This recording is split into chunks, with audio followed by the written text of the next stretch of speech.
Which is better?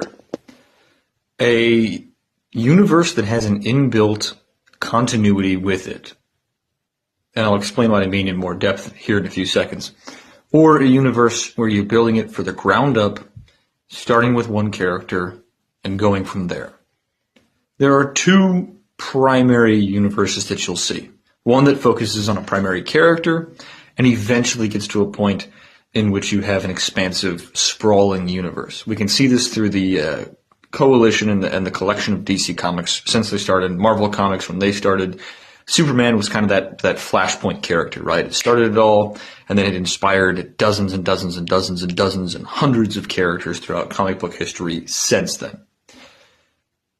And he was kind of the flashpoint for DC Comics, or Action Comics at the time, which eventually became DC Comics.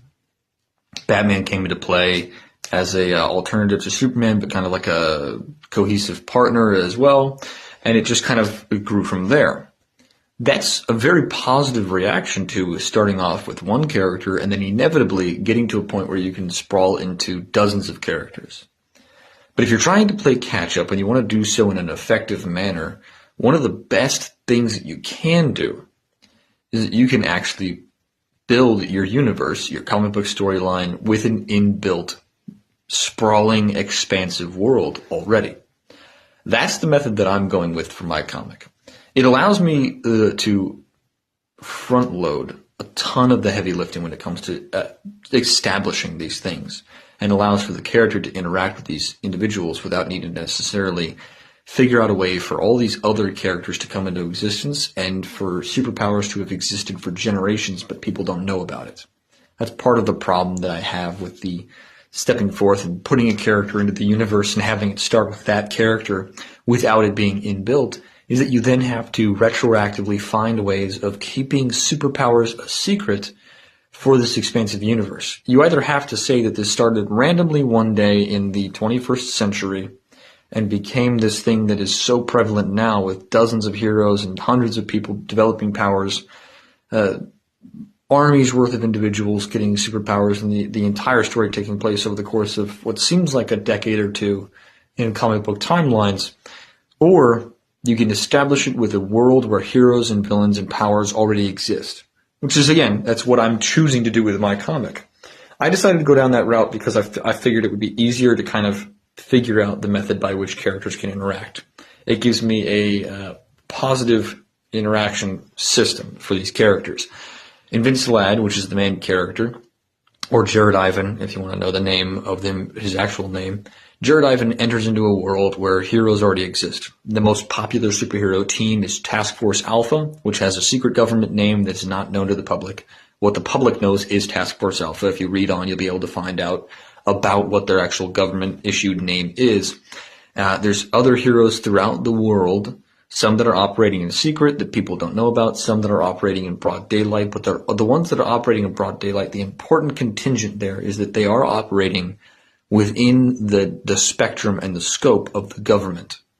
So this is going to put people at odds with our main character because he's doing things without government approval, being heroic, saving lives, protecting people, stopping bad guys, all that good jazz, but he's not doing it under government supervision.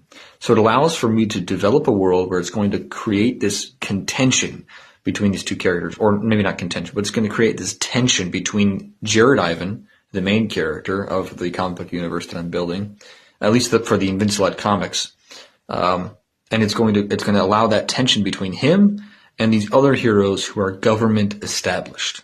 It's going to offer me the ability to put some good commentary in there on what is morality. What does it mean to do right, even if it comes at your own negative but detriment to you? What does it mean to do right, even if it seems like it might be the wrong thing to do because you're not doing it within maybe the approved channels? What does it mean to do all these things? What does it mean to stand up for the little guy? What does it mean to continuously put yourself on the line if you're not being co-opted into doing it, if you're not getting paid for it, if you're just doing it because it's the right thing to do, if you're being a good Samaritan? That's kind of the intention of the first arc of the series, which is the Scarlet Arc. It's going to be about 10 issues. I'm looking between 30 and 50 pages each issue, and it's going to show off this character, Invincible, Jared Ivan, doing the right thing and suffering the consequences for it. I really want to get back to good storytelling, And this is just kind of the way that I want to do it. I want to show that I just kind of want to get back to good storytelling. I don't want it to be political. I don't want it to be about a bunch of nonsense regarding cultural stuff. I just want to write a story where a hero does the right thing, and what happens happens. I want to be able to write a story that gets back to what comics used to be, rather than what comics is today. I want to be able to create a universe where these characters can grow and breathe and be unique and can actually take flesh in terms of their storytelling mechanic. And I really hope that once I get there, you guys will like it. I really hope that once I get to the point where these characters are able to be read and you're able to view them and see them and how they're acting and how they're interacting, that you'll enjoy it. I'm working on that.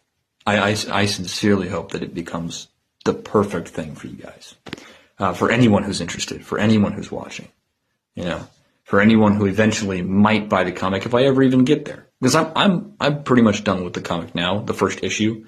I'm working on the second in terms of the sketch work and getting it all finalized there. But I'm excited. I'm excited because I love building this stuff. I love putting this together, and I can't wait. I cannot wait to finally get it done. Now, getting it published, marketed, all that, and getting everything paid for is going to be another story. But I am excited. I am very excited. And I don't know. Let me know your guys' thoughts in the comments below if you have any questions or if you have any thoughts or suggestions as to ideas that can be put into the universe. I currently have about 30 to 40 characters that are going to be hero characters that I can work into the story eventually, as well as villains that'll come into play. I don't have a number on the villains, but there's going to be quite a few. And I'm looking forward to it. Anyways, this has been a long enough video. I hope you guys enjoy it. I hope you have a great day, and I hope you have a great rest of the week.